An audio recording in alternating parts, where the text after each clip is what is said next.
నెల్లూరులో రోడ్డు మీద వ్యాపారాలపై కఠిన చర్యలు. ఏసీ సుబ్బారెడ్డి మార్కెట్ పరిసరాల్లో కమిషనర్ హెల్త్ అధికారుల తనిఖీలు. నెల్లూరు నగరంలోని ఏసీ సుబ్బారెడ్డి మార్కెట్ పరిసర ప్రాంతాల్లో రోడ్డు మీద వ్యాపారం చేసి ట్రాఫిక్ కు అంతరాయం కలిగిస్తున్న వ్యాపారులపై మున్సిపల్ అధికారులు కఠిన చర్యలు చేపట్టారు. ఈ రోజు ఉదయం municipal commissioner Nandan, health officer తదితర అధికారులు కలిసి మార్కెట్ ప్రాంతాన్ని పరిశీలించారు. వాహన రాకపోకలకు అడ్డంకులు కలిగిస్తూ రోడ్డు మీద బుట్టలు పెట్టి వ్యాపారం చేస్తున్న కొంతమందికి గట్టి హెచ్చరికలు జారీ చేయడంతో పాటు కొందరికి ఫైన్లు విధించారు. గత వారం రోజులుగా ప్రతిరోజు ఉదయం మార్కెట్ పరిసర ప్రాంతాలను అధికారులు పరిశీలిస్తున్నారు.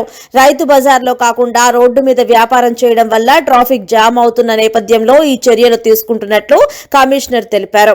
అధికారుల చర్యలతో రోడ్డు మీద వ్యాపారం చేసేవారు ఇకపై ట్రాఫిక్ కు అడ్డంకులు లేకుండా క్రమ పద్ధతిలో వ్యాపారం చేయగలరని ఆశాభావం వ్యక్తం చేశారు.